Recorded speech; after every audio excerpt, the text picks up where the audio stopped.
Welcome back, 7 News Time, 7:50, and today for our health checkup we have Dr. Fahd Rawra talking about traumatic brain injury. So if you give us a little introduction, that'd be great. Sure. Traumatic brain injury to your brain can be directly or indirectly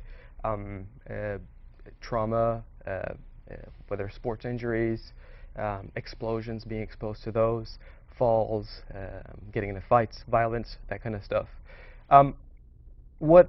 What I want to talk to you about is the symptoms that you get from TBI. Okay. So you can have several symptoms or a few symptoms. Some symptoms including nausea, vomiting, you can get headache, some altered level of consciousness, some loss of consciousness at times, some cognitive issues. Some people might have problems with their memories, some issues with their behavior. You can get anxiety, you can get depression, you can get this impulsivity about you, irritability, anger outbursts, so those kind of things. Would this be things that maybe would not show up right away?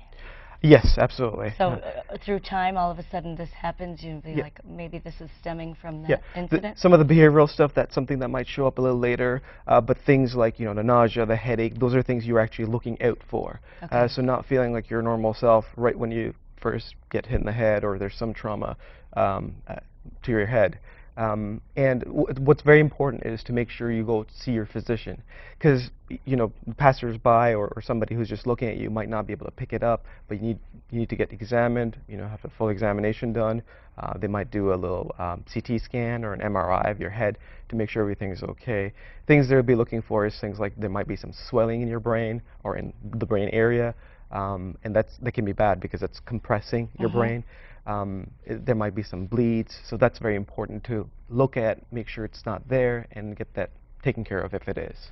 What happens if it goes untreated, and is there a timeline where it gets worse over time? So it's variable in how bad it is when you actually get hit, but if it's severe enough, it can actually cause death. That's why it's very important. And this is for the viewers out there with kids, playing sports and such. It's very, very, very important that you go in, see your physician, go to the ER, get it checked out, because some bad things can come from this. Yeah, and I think we're hearing a lot about that, of concussions. And are we hearing more about it because we know more about it? Has this always been happening, or are they playing more sports? Well, sports has been the same. I think with the military population, there's been more exposure to TBIs and more awareness, generally speaking. And this also, again, if you are a child who's been injured playing something, and there's current recommendations are if you got hit and you had some of these symptoms for less than 15 minutes, and if you did not lose consciousness, then you need to stay away from any sort of activity, sports and physical activity, for at least a week.